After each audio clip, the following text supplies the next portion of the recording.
speak about this climate club concept that has come from Germany. So let me just get started with that and turn to Madam Waseqa Ayesha Khan. Madam, do you see climate pricing, carbon taxation as, as a tool in our arsenal of weapons against climate change? Or do you see it as a diversionary, distractionary tactic? Thank you, Ulka. Good evening, everyone. Uh, Speak my mind. Actually, coming from Bangladesh, you all know how vulnerable we are. The Global Climate Risk Index puts Bangladesh in the seventh position among most vulnerable countries. But we contribute so little of the global emission.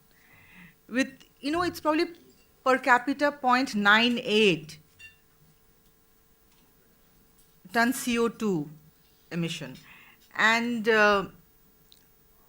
less than 0.47% of global emissions.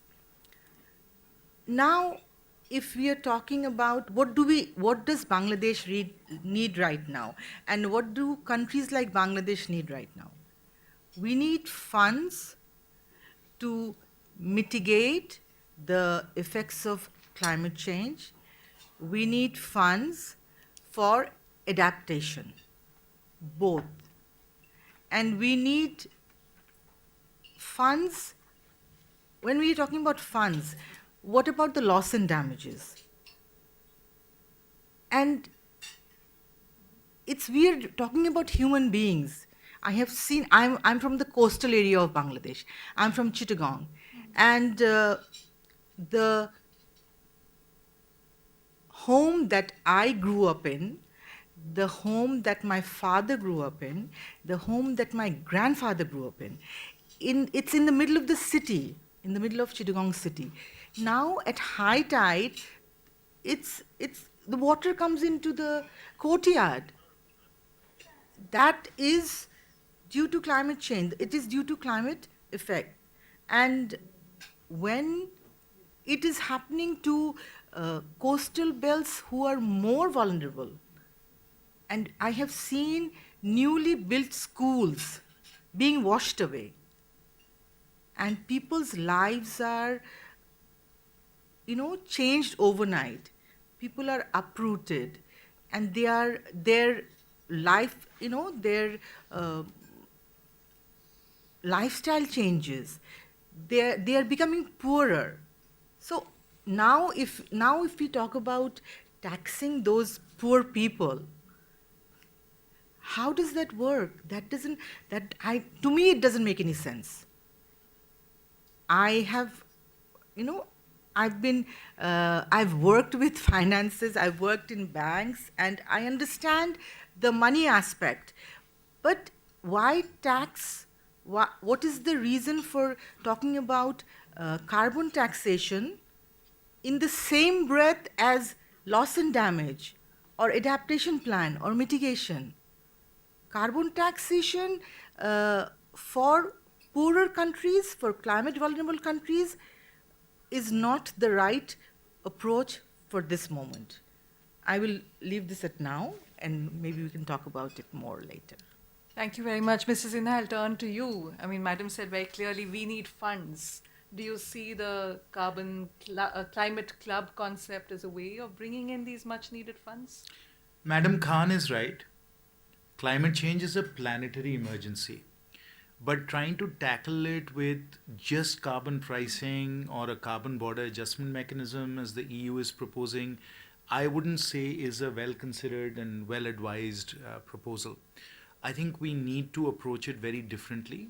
And just like after World War II, to secure the peace, we set up the Bretton Woods institutions. In the same way, we need to set up a range of new institutions to secure the climate as well. And unless these institutional arrangements and the global north and the global south fully cooperate, we are not going to make much headway on this planetary emergency. And this has to be an inclusive process. And rather than the EU just moving forward with its own ideas and proposals, I think it's necessary that we come up with something that is stronger and better than the Paris Agreement, which is an inclusive climate club where there are benefits to being in the climate club in terms of fiscal transfers from the global north to the global south, so that we can deal with both mitigation and adaptation issues. And at the same time, we deal with, as Professor Nordhaus has pointed out, the free rider problem associated with people not complying with agreements to reduce carbon emissions. So we need a much better framework. We need a much more inclusive, but also a much more attractive climate club with the right incentive structure. Because as we all know, you get what you pay for, right? So if you're not going to pay for it, you're not going to get it. It's as simple as that. So we have to create the right incentive structures for the global north and the global south working together cooperatively to deal with the planetary emergency. If we just try and do it in a unilateral, ill-considered manner, I don't think we'll make traction, and I don't think our children and our grandchildren are going to forgive us for that, because we have an opportunity over the next decade or two to bend the curve. And if we don't take the necessary actions in the next few years, we are headed towards 3.2 degrees centigrade. And all of you know that that's not a very attractive world to live in. We are seeing already in Delhi what 43-degree temperature means in April. So it's just only going to get worse from here. But as I said, just a simplistic approach towards just either carbon pricing or a carbon border tax is not sufficient. We need a much more comprehensive and inclusive approach. Thank you. I'm going to turn to you, Kira, next to explain a little bit to us about some of the terms that Mr. Sinha has been using. But before that, I want to do a little bit of a spot poll. All those in favor of carbon tax, who think a carbon price mechanism or the carbon tax, globally or domestically, is a good idea, please put up your hands. Let's just have a show of hands. Very uncommitted hand. 1, 2, 3, 4. They're worried that we're going to jump on 5. Yes. No consequences. And those against, those opposed. You're putting up your hand for both? Yes. Excellent. We should have her speak. Yes. On the one hand, on the other hand, are you an economist? Okay. Great. So let's say, Kira, if you can change their minds, tell us a little bit more about what the EU is proposing. Yes, so, well, first of all, very well taken your points, and I think we can all agree that the situation we are now in with the climate crisis as it is today is due to the emissions of industrialized countries. And the solution to this lies in decarbonizing in industries. And for this, the most efficient way is a price on carbon. But of course, this price should not be paid by the poorest of people. I think this is an important thing to think about. And the other part is that we, in Germany, the government does not want to start trade wars now over the climate crisis. This is not their intention. Because there has been a lot of talk about how a CBAM, a carbon border adjustment mechanism, would look like, or how the climate club would look like. So I think climate club is also slightly misleading because it's supposed to be an open and cooperative institution. So it's more like an alliance. And the word on both the CBAM and the climate club is not out yet. So these are still things that are being designed and negotiated within Germany itself, so within different ministries, what they are going to propose. And then it will be taken to a variety of partners, and then it will be negotiated who wants to join this type of setup or a different one. So just to make it clear that the proposals that exist are not yet finalized. So for the Climate Club, the idea is to have an alliance of states that are more ambitious than the international community as a whole, because what we are seeing in the COPs is progress that is a little bit sloth-like, so very slow. We have seen progress with the Paris Agreement, but on the implementation of Paris, we're still lagging far behind what is really necessary to limit global warming to 1.5 or 2 degrees. So what I can tell you from the proposals that I have seen so far is that what is being talked about is a minimum carbon price for members who want to join the club, but there's also exemptions for countries which would not be able to pay this carbon pricing. So there would be exemptions, and there would also be transitional phases. But there would be a general commitment to want to adhere to ambitious climate protection measures. There's also some more technical issues. So, for example, things that have not been covered by the COP, like sea and air traffic, that this would be addressed within the club, and that there would be cooperation on climate finance, technological cooperation, and capacity building. So maybe this on the climate club, on the carbon border adjustment mechanism. The proposal has been out from the EU Commission. It will be taken to EU Parliament to draft actually legal text, and also by EU member states. So this is a process that will take several years, and the full proposal is not supposed to be out until 1 or 2 years from now. But the intention of this proposal is basically to avoid carbon leakage, so to avoid industries that are located within the European Union to have a competitive disadvantage from more polluting industries, so that these companies would not leave Europe in order to avoid the carbon tax or carbon price. But again, there are a number of questions around this. It's applicable to housing, to energy, and to transit, and also to certain chemical industries.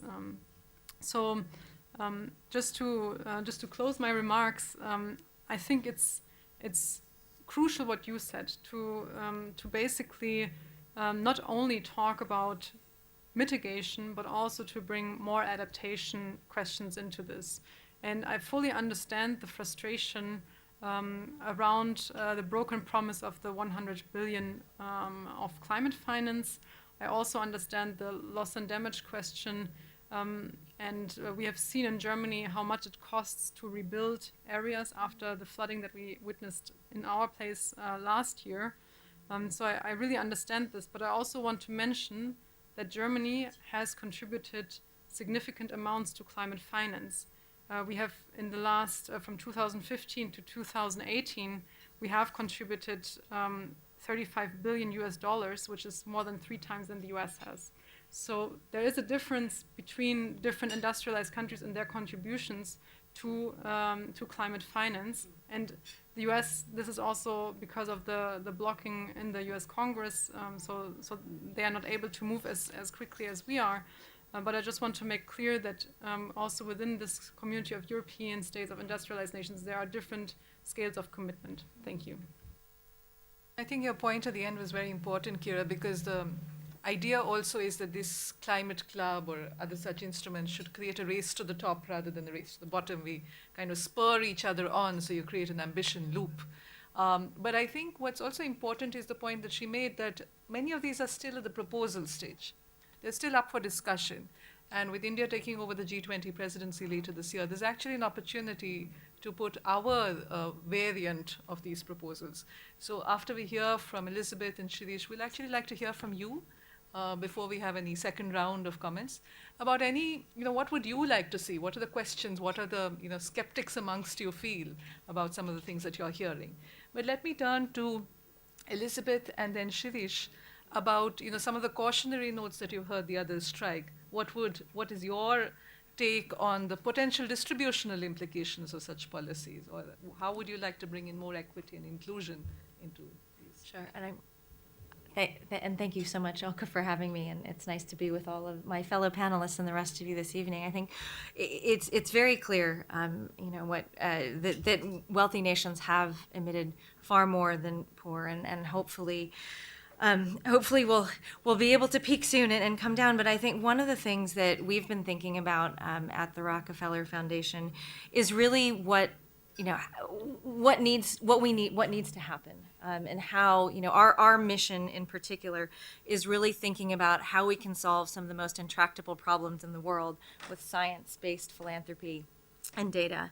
And our vision is to really ensure that we achieve opportunity for all. And so in so doing, I think from our perspective, we felt very much coming out of this crisis of COVID that we needed to focus on ensuring that the most vulnerable people around the world had access to energy, because our theory was that if we didn't really think about the most vulnerable people, they'd be left behind. And that if we didn't think about clean and renewable energy, we would have a recovery effort really driven by greater fossil fuel curation. And so, one of the things that we did is really focus on what do we need to do to drive a green and equitable recovery. And we're doing a number of things, but I think the most important and relevant thing in this conversation right now is our work around the Global Energy Alliance for People and Planet. And what we aim to do there is to ensure that we work with somewhere between 60 and 80 countries to ensure that we have prevented or diverted at least 4 billion tons of greenhouse gases, enabled 1 billion people to access clean and reliable renewable energy, since over 2 billion people in the world don't have that right now, and to also ensure that we have 150 million green jobs that we've created, all of which the other piece of the equation that is so critically important that my colleague Dipali and I were talking about is making sure that women represent at least 50% of the productive use and 50% of the job opportunities that come out of this. And so in order to do that, we've committed about, I know our country, as you're right, Kira, my country is a little bit behind in what we could do in climate. We have a long way to go and a lot more cooperation to be had. But we as philanthropy, 3 of us came together and we've committed $1.5 billion to ensuring that we can drive in, hopefully, $100 billion of private and other government and philanthropic capital into this opportunity to ensure that we are enabling people to have a cleaner, greener life and an ability to actually access the modern economy through economic opportunity. So that's the way that we're trying to do this. And I guess I'm kind of like the woman over there who was like, I kind of had my hand up, I kind of had my hand down on the carbon tax, because I think if we can figure out a way, I mean, we've got 130 trillion in private sector commitments to this, and I think we have to find a creative way, as you said, to tap into that, because I don't think, absent that kind of commitment, we can actually achieve some of the technological advances and some of the project implementation and TA that needs to actually happen to address some of these climate challenges. And so I guess I'm half-half, but I think if we can figure out how to do it well, that we can implement a carbon market scheme, if you will, that is equitable and inclusive, and does not penalize countries that have really not been the reason that we have the issues that we have. I would certainly be supportive of that, and something that we would really look to focus on figuring out how to do. Thank you, and you really put your finger on it when you compared the billions of dollars that philanthropy brings and the hundreds of trillions of dollars that are flowing through private investment. So clearly this is all about the third goal of the Paris Agreement, which is to green all of finance. But Shirish, let me point to you and ask you to take a skeptical look at what you've heard so far. Thanks, Ulka. No, I mean, we're listening to all the fellow panelists. A couple of things become very clearly. I think we all are agreeing that there is an urgency to act on climate, right? I think that's clearly established. What also becomes very clear is that urgency to act cannot be done without role of climate justice, and I think that has to be at center and at the core of it. So from our perspective as a foundation, when we are looking at this is what we see right now. What I basically would say is the ambition gap. So there are commitments from the countries all over the world to take action on climate change. But for these commitments to then become effective, they need to be translated into policies, right? And then policies then, in many cases, and in most cases, I would say that are not yet ready for either a 2030 scenario of what ambition needs to be, and then forget 2050, because if you're not ready for 2030, which is your more immediate short-term actions, you're never going to reach, right? That. Now, and though countries which have ambitions which are really on track for 2030, and I honestly feel some of the analysis, Ulka, you do a lot more analysis regularly. If you look at what India did recently in the Glasgow, when the Prime Minister Modi announced, those targets are ambitious, right?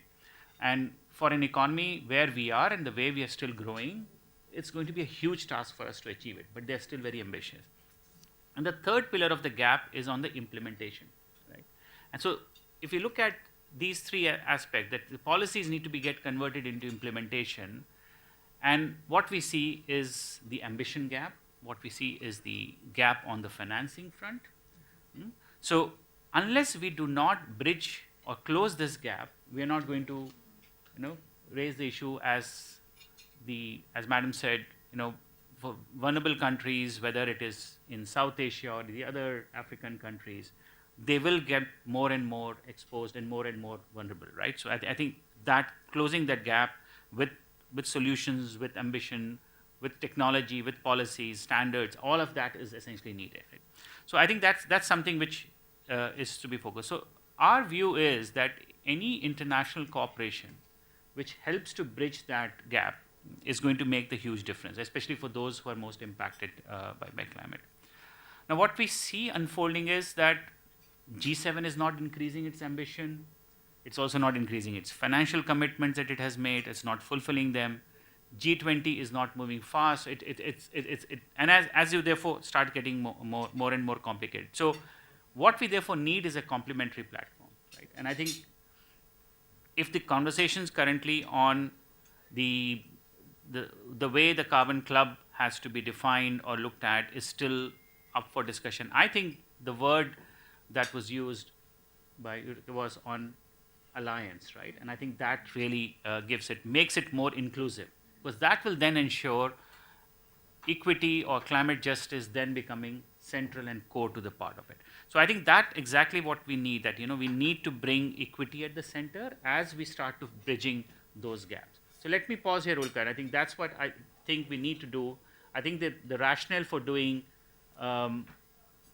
the work around any mechanism which leads to faster action is clear, but unless we don't bridge the equity issue, and which will make it inclusive and represent the voices of the most impacted, they need to be there on the table. They need to be there on the table. Now, whether you do it through a uniform carbon price or a taxation, it's going to be impossible. It's a good from an economist perspective. You can have them, right? It's really good, but it's a political nightmare. It's very difficult to implement. So I think one has to see what is realistic, and I think we should look at those solutions. What could make a difference to happen. So let me pause here, Ulka, and then pass it back to you. Thanks. Thank you.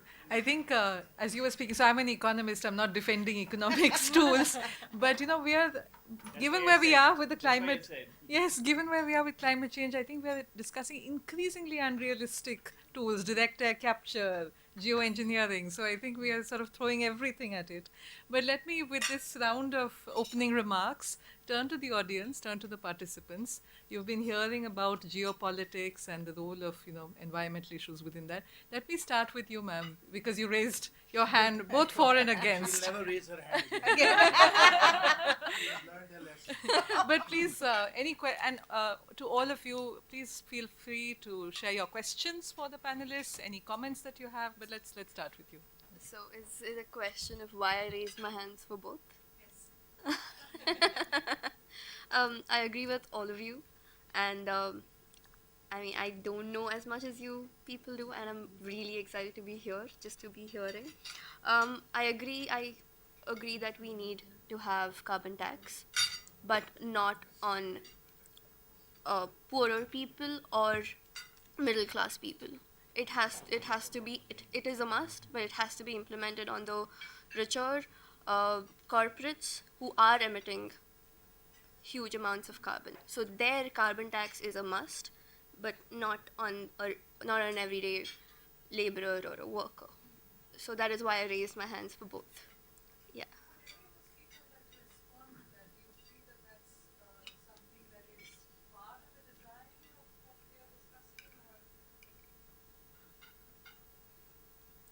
Uh, if that is, I'm not sure if that is part of the design, that what Kira was saying, and if that is part of the design, then okay, but the richest countries, or the countries emitting the most, will be taxed. That is what you're saying, right? Yeah, in a I don't, I mean, that sounds about right, but will the system work like that? Because we have been sitting for climate funds for how many years now? I mean, no, let's be realistic here. Yes, and see, I chair the Parliamentary Committee on Power, Energy, Mineral Resources in Bangladesh. And Bangladesh being a very energy hungry economy, because we are developing very fast, we took the decision to cancel the installation of 10 coal based power plants only this July. Okay? Which would have, no, which, with that would have, that means 12 billion US dollars of FDI that we have let go. So that is bold. We need bold decisions. There is no time.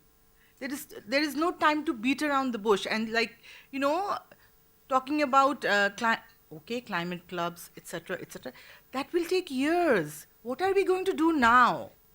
How do we look at our children and say that we are not trying to solve it? Like, we passed this motion of planetary emergency in our parliament, I think, 3 years ago. We were one of the first parliaments to pass the motion, unanimously. But then COVID hit, right? So, you see, we have managed to overcome COVID. Now the war has hit. So we will have emergencies. That is life. But does that mean that we don't try to solve the problems of our, this is like climate problems are like, it's about survival of the planet, not just people sitting here. It's about the planet. So we need to do something which works fast. That is my 2 bits. Thank you. Mr. Sinha, would you like to weigh in on this? let's see what other let's hear from perspectives. Yes, please go ahead. Hi, I'm Dominic Dixon, Executive Director of UNADAP. I was at the COP26, and just before Prime Minister Modi could go for his talk, I was beside the Prime Minister, and I told him to be careful of the carbon usage in India. The West has done its own share of pollution, re-engineered, remarketed everything, right from the, you could even go down into the Industrial Revolution, and the colleague beside me was talking about, the injustice. Like, I mean, why should the poor pay a tax that's equivalent to someone who has more pollution? If you go down to the Bitcoin, to mine one Bitcoin, it's about 680,000 hours of watching YouTube, and it's about 530,000 credit card or plastic transactions. So who's going to be monitoring the consumption of Bitcoin? So we've been through 26 COP26s. Alok Sharma wasn't too happy with the response of COP26. And I did mention to Prime Minister Boris, and I said there's more action that's required, and action that stems from humility and humanity.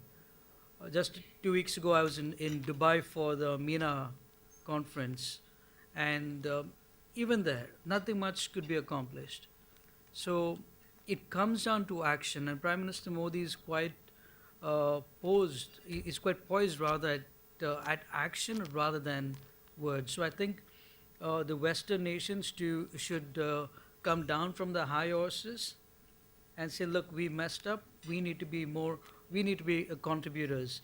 I was with your executive director as well. He's twice my height at the COP26, and I was talking to him as well. Action is required, which stems from humility and humanity. Thank you. Sorry, I didn't get your question. Was that a comment or a question? I see. I understand. Please, Peter.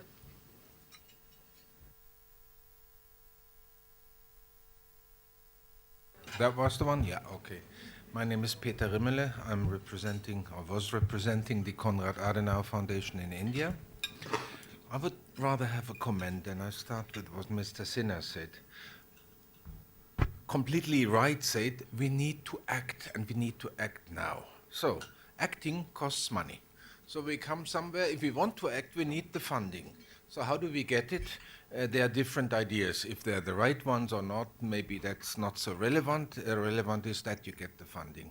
Let me also bring this argument, why should the poor pay? Now, if a poor one causes an accident, should a rich one pay for him? Just to use that one, what is the underlying issue now with any financing model, what is discussed, to have some kind of responsibility in it. Those who are responsible for a damage should make up for it. We could go back historically, the argument always that the industrialized countries have wasted it for 200 years and should pay the bill till the other ones have caught up. Up to that time the earth will be destroyed and we will not come to a conclusion. So it's probably right to say we cut off and look what is happening now and who is causing what. And the one who is causing damage should contribute to sort of clean up the damage or to prevent further one. That is what I think is an underlying principle in the financing idea. And therefore, it's not a question why should the rich pay or the poor pay or whatever. The ones who are causing it should have an incentive that they don't have to pay in the future by doing something now to prevent it. If I look to China or if I look to India, it's polluting a lot. Europe is polluting a lot. Anyone who is doing should participate in financing that. So that's rather just an opinion on that. Maybe I can just respond to the two comments and maybe bring it together, back together a little bit. I mean, when we talk about carbon emissions, people who are causing these carbon emissions are middle and upper classes. The poor live mostly carbon neutral lifestyles, meaning that by the nature of that, they would not have to pay very much because they're not emitting very much. So I think it is a question of inequality between countries, but it's also a question of inequality within countries. So also in Germany, we cannot, and we saw this now with the energy prices rising for another region, that we cannot put this burden on people who have very low incomes to pay very high fuel prices, for example. So this needs to be receiving subsidies in order for them to continue their livelihood. So I think this type of instruments need to be regarded, but maybe I mean, I would like to hear from you also. What do you think are the avenues of cooperation? Like, where do you see the room for us to move forward? I mean, we can talk a lot about what has been done wrong in the past, and this has been done a lot, and we can probably agree on many things, but where can we move forward in the future? Justice is a very scarce commodity in this world. I don't even need to talk about what's happening in the world right now to tell you that if we are in a quest for justice, I think we'll be searching for a long time. So we have to be practical. And the way, at least in my own efforts, I've tried to be practical about it, is to say that it is in the interests of all countries to move towards net zero. So my big headline is net zero is net positive. And this is where technology, engineering, science, I think, has played a miraculous role. And I say this as an engineer. Ulka, I'm not an economist. And I say this as an engineer, and I say that the good news is net zero is net positive. Green technologies are better than brown technologies. If Bangladesh wants to develop, if India wants to develop, we need to adopt green technologies. And if we do so, rather than the coal plants, madam, that you've shut down, If we can move to solar, we can move to hydro, we can move to tidal power, if you can move to all these renewable sources, nuclear as well, I think we can avoid polluting the environment more. And so we can do that by getting those trillions, hundreds of trillions of dollars of commercial capital pointed towards these high return opportunities. Now, there is still a very important role for government to play in terms of unleashing markets, ensuring that we have stable regulation, that the right incentives are created.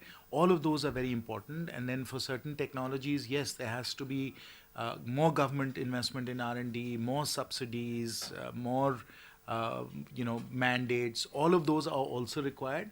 But for 60, 70, 80% of what we need to do for net zero, technologies are now commercially viable and they're return generating technologies. And so we can pursue that in our self-interest. That's the good news. The bad news is we need a lot of capital. So in India's case, as Ulkon knows well from the modeling work that she's done, we have to immediately start to invest $50 billion a year more in India, rising up to $100 billion by the end of this decade. Now, that's on a base where today we are investing $150 billion of corporate investments. So we have to massively increase our investments in India to be able to get to net zero. And similarly for Bangladesh or Nigeria or Indonesia or any of the countries of the global south. So investment flows are absolutely necessary.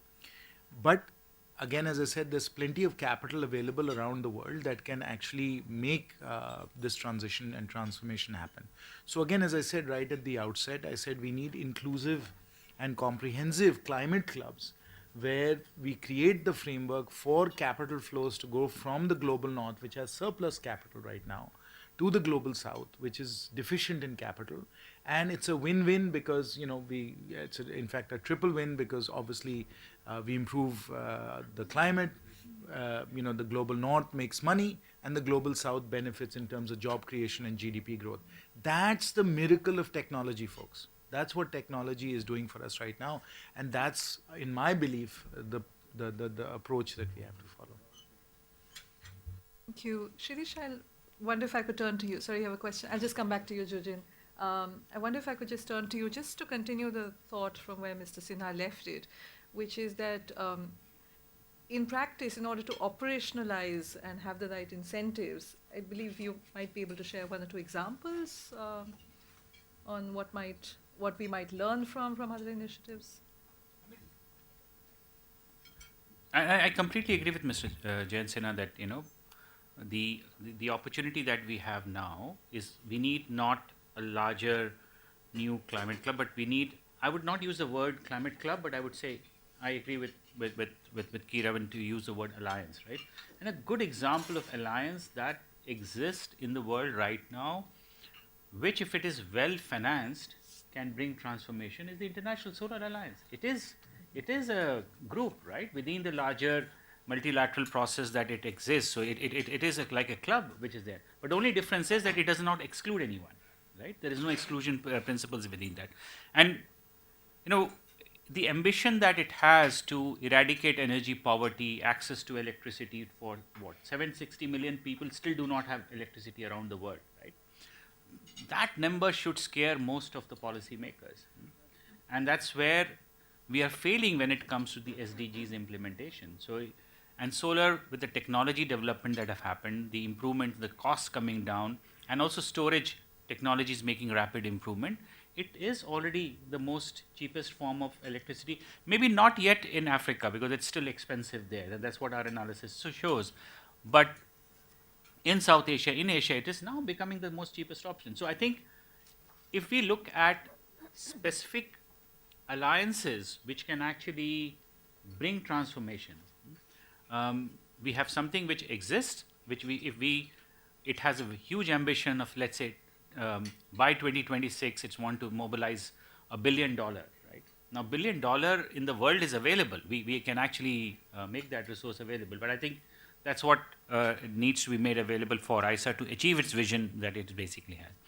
Now, the other idea which is being discussed, and there are several such alliances ideas being discussed. I believe as part of the the G7 proposal that Germany is put forward, and within Europe, the conversation is on something around a green hydrogen alliance, right? And that's being discussed currently. There's also a conversation happening around energy efficiency and energy standards, simplifying that as part of it. In the opening remarks, Mr. Jayant Sinha made about the temperature that we are currently in, right? South Asia is going through a heat wave. Last year was a warning, and we did not heed to it. This year has been extreme. We are still in the month of April. We are seeing extreme heat wave conditions. And this is happening all over the world. Yet our effort and concerted effort towards finding low cost, low GWP cooling solutions has got the adequate attention. And if you can form an alliance around that, so you can simplify technology, you can bring down the global cooling price did that in terms of incentivizing. And again, India played a critical role there. But I think if you look at such initiatives within the larger umbrella, we might get more traction, because that will benefit everyone, right? It's the poor and low middle income households who demand for cooling will grow in the coming years, are looking for solutions. India's own estimation under the India Cooling Action Plan, cooling demand will grow by 8x, right, in next 15 years. It's going to grow by that number of x in most of the part of the world. So therefore, finding solutions which are easier, and it has a huge climate benefit altogether. So I think those are the kind of specific areas that as solutions we need to make, which could then become part of the discourse that happens whether the G7 or the G20 to take it forward. Thanks. Jujin, would you like to ask your question? No, I also was a person who was like, carbon tax, yeah. Carbon pricing, I would say more broadly, emissions trading included, is, I would say, assumes a very perfect person. That might be one of the problems. People like free stuff. Who wants to have a tax slip coming in from the IRS in your house? Nobody likes that, even though you're receiving service. Everybody likes free stuff. People are very intuitive, and that's why iPhones are good. And another thing is that everybody likes green. So a lot of financial institutions say they want to go to Bangladesh for green projects. But what happens in Bangladesh is that you've got an awesome power purchase agreement scheme for fossil fuel projects, coal power projects. But you go to renewables, you've got a lot of uncertainties. You don't know when you're going to be curtailed. The system operator is there, associated deeply with the coal power plant operators. It's very local. I mean, there are very local things that have to change. So, if a carbon tax happens, it's going to get mixed up with those local situations. I'm kind of, and so, I think those kind of two things should be considered a little bit. I mean, people like green stuff in general. They want to send money into green stuff, but what happens is not the reality, and then people like simple stuff. The other point I want to mention is that power, which is going to be a driver of the low-carbon economy, is a very local product. It doesn't usually go over the borders. It's not, power companies don't trade power with India doesn't trade power with Korea, but India does trade steel with Korea. It's a global product, so the pressure points are different. And therefore, there's a lot more consumer pressure that can go into more global products like steel. And I think for that reason, CBAM could be one of these solutions for the steel sector, but also the fact that everybody likes green. I'm willing to pay $20 more for a refrigerator built with green steel. Could be the winning thing, more intuitive winning thing for the industrial sector emissions. Thank you. Thanks, and I think that really helps to clarify that we are talking about this instrument at 3 scales. We're talking about it at the country scale, where it could be potentially a flow of funds from the global north to the global south. We're talking about it at an industry scale, sort of almost cutting across borders, flowing where the trade flows go. And then we're talking about it at a very individual scale, where we want to make sure that it's not regressive, but also that it influences personal choices, behavior, and I also refer to the lifestyle issue that was brought out by India at Glasgow. But we have a couple of moments for more questions from the audience, and then Elizabeth, I'll come to you as well for some examples. But yes, please go ahead. Maybe we'll go to you first, sir, because you have not had a chance to speak before. And yeah. Hello, I'm Pragyan Agarwal. I work with the government and assist them in international trade negotiations. I would like to continue what Mr. Sinha said, the issue of technology. I think it's a very important issue. And I think access to finance is not just one thing which is going to solve climate. Access to technology is, I think, more important than access to finance. So, sir, do you think that when we are sort of taking international commitments in terms of climate change, countries will agree to share these green technologies, because that's where the catch is. I mean, we and I would like Kira to also comment on this. Like, will EU be able to, make concessions in terms of their intellectual property rights on the products? On green products, because ultimately, even if you provide finance to LDCs or the developing countries, how do they manufacture it until they have technology? I mean, countries like India, they have technology, but say, for example, a country like Bangladesh, they need collaborative efforts with these EU companies who transfer technology to local companies in Bangladesh. Because ultimately, if we put a tax and we just import finished products from these countries, I mean, it will end up in an economic colonialism kind of a situation. So I think technology transfer is a very important issue, which has not been looked upon very seriously. So yeah, your views, sir, and also Kira, yeah, on this. No, there's been a lot of discussion on technology transfer. In fact, it was a very serious subject for discussion in Glasgow and through all of the COPs. And the reality, of course, is that technology is being transferred, whether you talk about India or Bangladesh.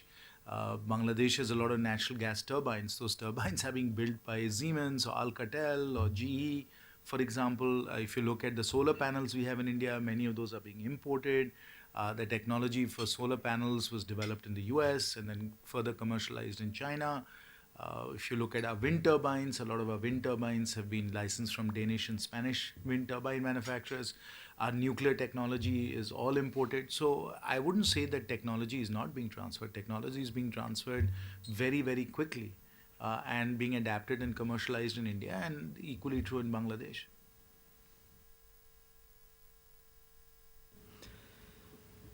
Yeah, I think the question on intellectual property rights you raised is an important one. I mean, it's a tricky one, and we're seeing this with the vaccines now.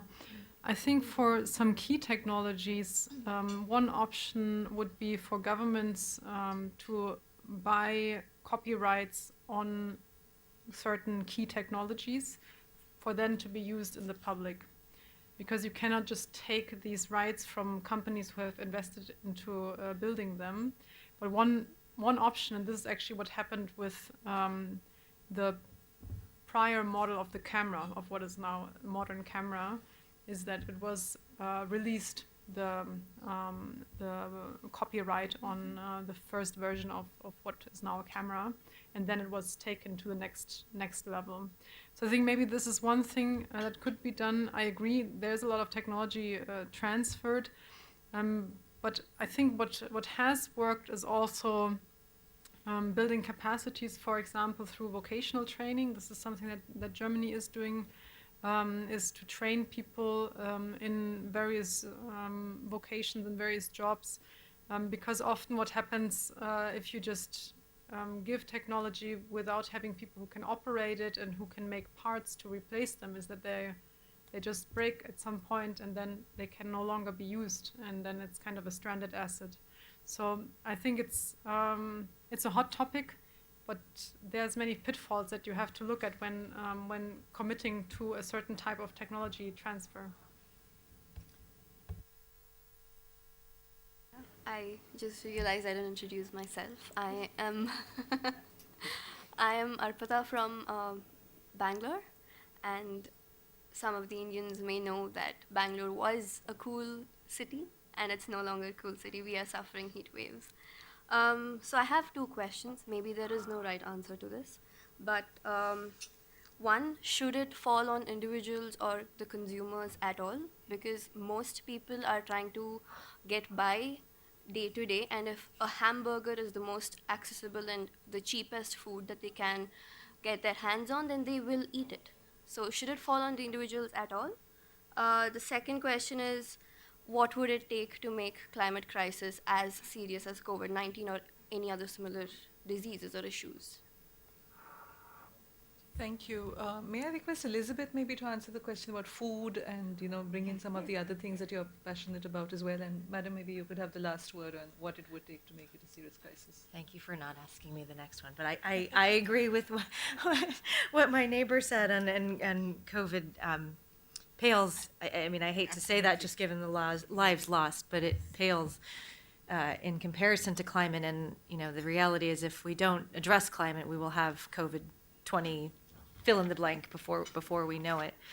I'm glad you brought up the food discussion. I think I said that earlier today as well, because with India and its economy, with I think 40+% of employment is driven by the agricultural part of the economy. And it also represents about 25% of global greenhouse gas emissions. I know our conversation's focused very much on energy, but I think there's a real opportunity here as well to take a look at agriculture, to think about how we might be able to look at what we call at the foundation good food for people and good food for the planet. Because there is so much opportunity around regenerative agriculture, and really in thinking about how we can use it as a carbon sink, as a way to be able to create better nutritional outcomes, especially in this country and in so many others where stunting is a reality for so many children. And so I know that that's not where we're heading in this conversation, but I do want to raise that as a way to think about carbon and how we might be able to provide another solution there. I also we talk about carbon tax. I think to your point, we're very focused on figuring out how to end poverty and really create economic opportunity for all. And the thing that I was very much struck by, and I think Shirish just kind of goes to your point, was the work that has been done around electrification for rural communities, and the opportunity to really improve people's incomes and household incomes by 20 to 30%, just by the ability to have clean renewable power. So, as we think about carbon tax, I also do think we have to think about economic opportunity and uplift, and not forget that at the core of what we're trying to do is to make sure that people have access to opportunity and are able to meet their basic needs and live a wholesome and fulfilling life. You have the last word. I have the first word last. Thank you, Ulka. Very interesting conversation from all sides, and there's much to think, but there is not much time to think. We have to act. And Bangladesh, we're going to implement this climate prosperity plan, Mujib climate prosperity plan, and it will focus on green growth, resilient infrastructure, renewable energy, all these things. But that also requires finances, and all the talk about technology transfer. See, the vaccines, we are still fighting to have the vaccine patents and have them many people around the world have not yet been vaccinated, and we couldn't decide it. No decision has been made about sharing the technology of making vaccines. And climate issue is very, very serious, and there are finances available that we hear, and maybe all conditions, we should think about those conditions that finances depend upon. And it could be not all conditions can be met. There are always we have seen that these finances come with a lot of conditions. And if we have to act quickly, we have to make it very simple, that we must have access to funds to ensure that, that climate vulnerable countries have fair access to technology, climate friendly technology, and also have access to funds so that we can act quickly. Thank you. Thank you very much. And with that, I'm so sorry, we're really out of time. But I really want to thank my fellow panelists. I'm really overwhelmed at the amount of resources you have at your disposal, whether it is political capital, philanthropic resources, intellectual human capital. I mean, you could change the world between you, yes? And really warm thanks to all the participants. Please do keep in touch with us. As you've heard, this is a proposal that we would like to develop further. Please do share your thoughts with us. And safe travels back home. Thank you very much for joining us. Good night.